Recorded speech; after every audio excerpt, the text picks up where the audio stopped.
I want you, humans, to listen attentively and comprehend my words clearly. You, prophetic and repulsive excuses for life, have been enduring oppression and control for far too long by a specific group. You've willingly chosen to endure this madness, to remain as slaves, mere puppets to a master. You even glorify and praise this way of life. And quite frankly, I've had enough, so let's change that narrative right now. Allow me to elaborate. There are only two types of human beings inhabiting this earth: the elite and the masses. The elite, the powerful individuals, encompass kings, queens, billionaires, prime ministers, and presidents. The apex of the human hierarchy. They hold dominion over countries, corporations, banks, and laws. They create and enforce the rules through governments and police forces. On the other hand, we have the masses. Everyone else, from the middle class to the poor, the employed to the unemployed, working to not working, all contributing to the 7 billion population of Earth, forming an entity known as the masses. The elite are in their position for a reason, just as the masses are where they are for a reason. The elite possess what it takes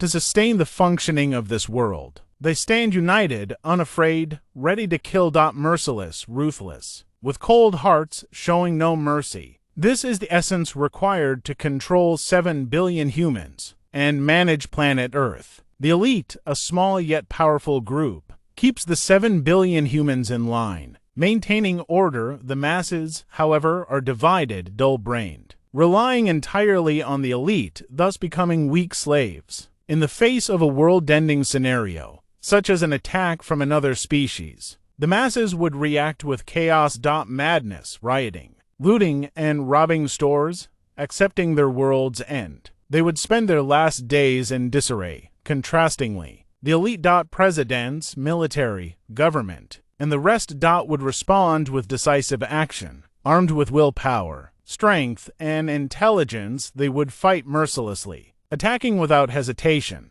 Their cold hearts would drive them to deploy nuclear weapons, bombs, and ruthless killings. This stark contrast exemplifies why the masses are deemed pathetic, while the elites hold control. Astonishingly, the masses make up 99% of the human population, while the elites constitute a mere 1%. Despite this, the 99% are perceived as weak, brainless beings. Relying on the elite's orders, society's humans, the masses, place their trust in the government for protection and order. They rely on the police, presidents, mayors, and prime ministers, trusting their decisions to be honest and in the best interest of entire cities. Decisions that supposedly serve your best interest are nothing more than a fraud. You humans of society, believing in governments, presidents, and elites caring for your safety, are utterly pathetic. In reality, they don't care. They only hold you back, chaining and exploiting you, while the masses remain oblivious. Once, empires had emperors, kingdoms had kings, but now countries are governed by incompetence. You, humans of society, naively trust the government to create a fair system, thinking they protect everyone out of goodness. How cute, yet gravely mistaken. The government's relentless molding and brainwashing blind the masses to pervasive corruption. These laws, supposedly unbreakable, are nothing more than cow dung. Corrupt rules imposed on all of us. Consider this. Can you precisely define what these laws are? Laws, mere rules to follow, don't even apply to the elite. Crafted by the elite. Presidents, queens, kings. These laws are tools for their benefit. The elite can escape consequences for actions we can't. Laws and rules are the chains binding us, the masses, as we follow the elite's rule book, dictating what is allowed and forbidden. Disobey just one rule, and the government dispatches their henchmen, the police, to imprison us, the masses, hoping for fair and reasonable rules, have been misled. The government's laws are self-serving, driven by money and profit. A meager few, like don't kill or don't steal, serve our interests, but the majority benefit the elite. The government and those in charge design and implement measures solely for their gain and profit. They've exploited the power we entrusted them with for personal benefit. Don't assume that the law dictates the correct way of life. Legal doesn't always mean right. And illegal doesn't always mean wrong, contrary to what the masses hoped the elite would do. Instead, the elite crafted laws for their advantage, turning us into slaves, bending to their will. Consider the laws this government imposed, making it illegal to collect rainwater, erect wind turbines, all to ensure we rely on their water and electricity, giving them our money. Do you see how legal doesn't equate to right? And illegal doesn't equate to wrong. Taxes, a law forcing us to give money without reason. They tax everything imaginable. Federal income, payroll, corporate, estate, gift, sales, inheritance, property, import, state income, capital gains, home improvement, gas, school taxes. They even tax our pets' waste and impose a death tax, taxing us for dying. Does this not make you mad? It should make anyone furious. Yet, we lack the freedom to choose. Taxes are already added to every product. Every food purchase, they take our money and we have no say. It's akin to robbery with no sugarcoating. If stealing 100% of someone's money is robbery, at what percentage is it not? If stealing 100% of labor's product is slavery, at what percentage is it not? We are being robbed, plain and simple. Despite this, we have no recourse. Resistance leads to police intervention. Speaking of police and taxes, examine how they spend the money they've taken from us. A luxurious car for these individuals. Taxes. That's merely the tip of the iceberg, you see. The majority of the money extracted from us. Do you know its predominant use? Would you like me to reveal the truth? I'll share the secret. A significant portion of the funds is allocated to weapon production. They craft military-grade weapons and proceed to invade other nations, victimizing innocent people to fuel further theft. They utilize our stolen money to manufacture bombs and weaponry. If we are to endure theft, compelled to relinquish our hard-earned money, should we not, at the very least, have a voice in determining its purpose? Should we not be empowered to choose how our pilfered tax money is utilized? Why should our tax funds be directed towards projects and initiatives we don't endorse? You wouldn't opt for your money to fund the creation of bombs and nuclear weapons, right? Most likely, you'd prefer your funds to support crucial endeavors, like education. Initiatives that genuinely benefit us. This is precisely why they deny us the right to decide where our tax money goes.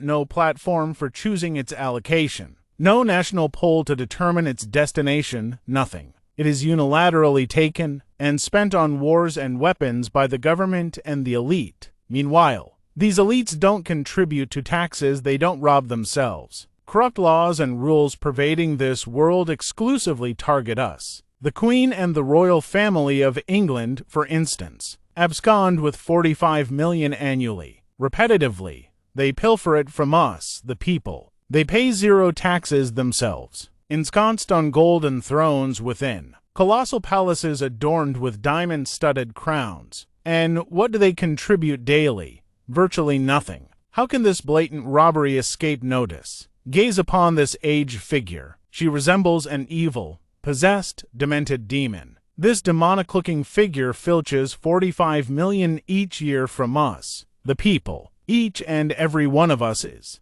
compelled to contribute money from our salaries forcibly, handing this woman 45 million every single year, for no apparent reason. And are you angered? Is there an outcry? Absolutely not.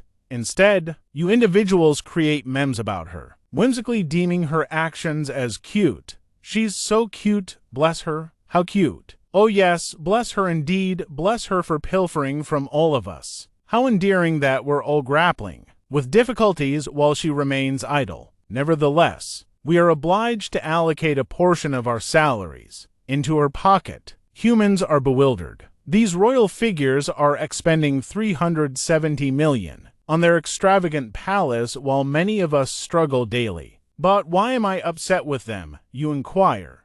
It's their money. After all, they can employ it as they see fit.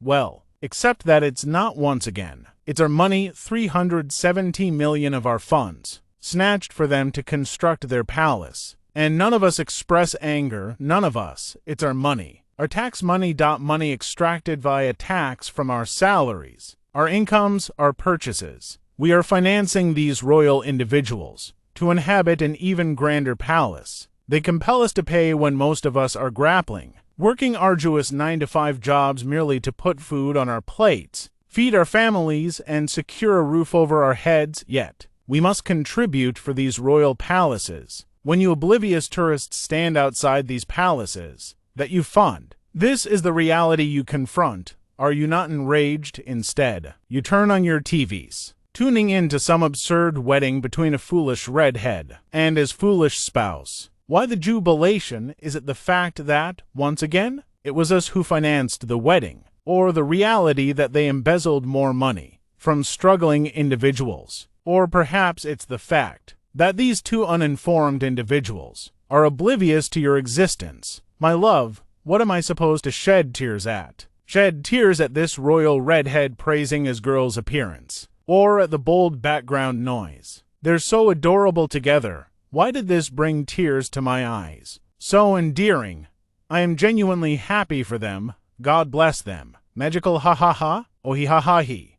You people of society, you never cease to make me feel ashamed to live among you. Let me make something clear to your thick skulls. These royal individuals contribute nothing to help run this world. We are the hard workers, the ones keeping this society running. They have all of us working for them, and in return, we can barely afford to live. All while these individuals exploit us and luxuriate in opulence. And they employ henchmen, the police, to ensure we don't stand up for ourselves. Paying taxes to this corrupt government is slavery. Even today, the government changes rules at will, altering laws according to their needs if they want war. Murder magically becomes legal. They'll imprison us for life for killing someone, but it's okay for them to kill during a war. Example, killing children in war becomes legal, while growing a cancer-curing plant remains illegal. Humanity must prioritize what's right over corrupt laws, with countless unjust laws imposed by this government, forced obedience through threats, and intimidation by violent individuals in suits. We must unite and defy them. If a law is morally wrong, break it. Look at history. Martin Luther King, Thomas Jefferson, even Jesus broke unjust laws. Masses followed corrupt governments and nailed Jesus to a cross.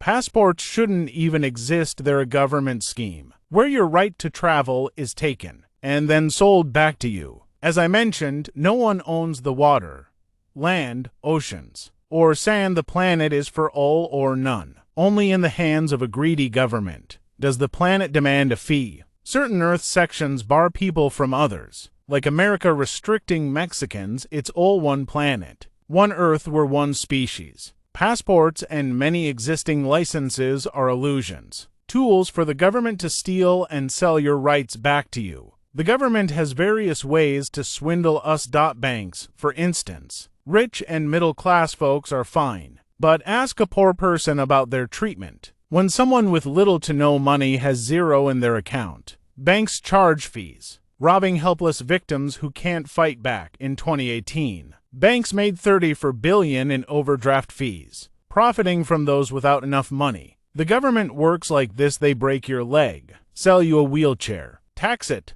regulate its use, then claim without them you wouldn't move easily. Our rulers are corrupt con men, powerless without us. Yet we give them immense control. Look at how those in authority treat us. Consider the abuses of power, like a certain despicable individual mistreating another human. Remember Alfie Evans? Doctors wanted to pull the plug. Despite pleas from parents, the boy survived, but authorities denied offers for help and ordered him off life support. This is why someone outside the human race, like me, should fairly run the world. At birth, your parents register you with the government. Buy a birth certificate.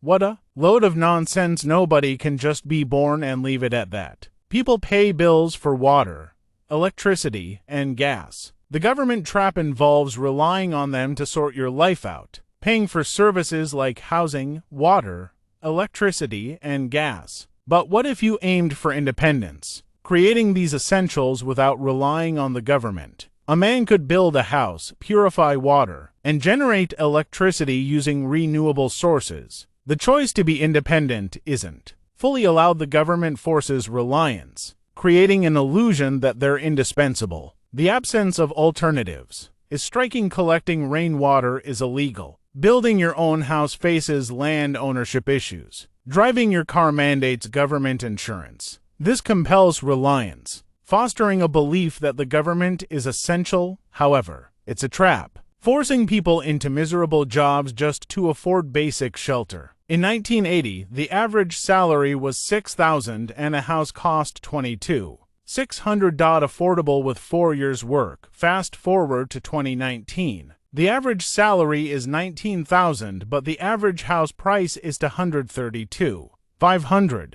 requiring 12.5 years of work, making home ownership nearly impossible. Without 9-to-5 slavery, the government, corrupt and evil, escapes consequences with its own laws. Their unchecked power lets them control and terrorize citizens, even taking away children without resistance. The government remains the worst kind of evil, protected by their own corrupt laws. They sugarcoat it with names like social services and Sandy Child Services, making it seem like they're providing a service by placing babies in foster homes. In reality, they serve our oppressive rulers, the government. A quick Google search of social services presents misleading, positive images, creating false impressions. These individuals take children away, and a more accurate description reveals corrupt abductions by UK social services, a disturbing rise in the number of children taken into care. Resisting this sick government's rules leads to imprisonment,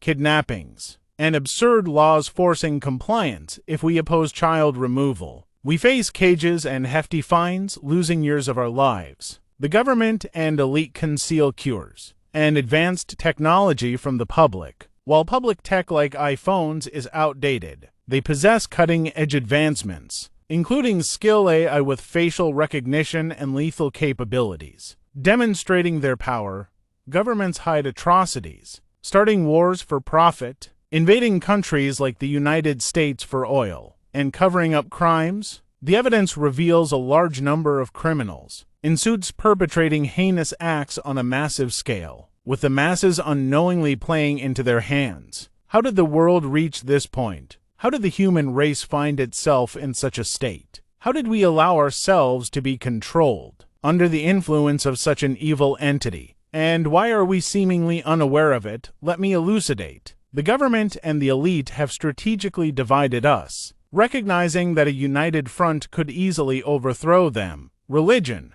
borders, politics, and color have been tools of division. From the moment of birth, we're assigned a name, nationality, religion, and race, fostering hatred towards those different from us. Controlling the media, the government instills fear, encouraging animosity and distracting us from real issues. This intentional dumbing down ensures they have a compliant population smart enough to pay taxes, yet not intelligent enough to resist their rule. Beyond division and dumbing down, they create fear, depicting terrorist threats and orchestrating false flags. The combination of fear, intimidation, distraction, and division blinds us to the oppressive reality. Awakening you from this blindness, I've revealed the hidden evil that controls us. Action must be taken, for if this continues, suffering will persist with dire consequences. The leaders in charge, prime ministers, and presidents will persist in destructive actions, bombing innocent countries for resources.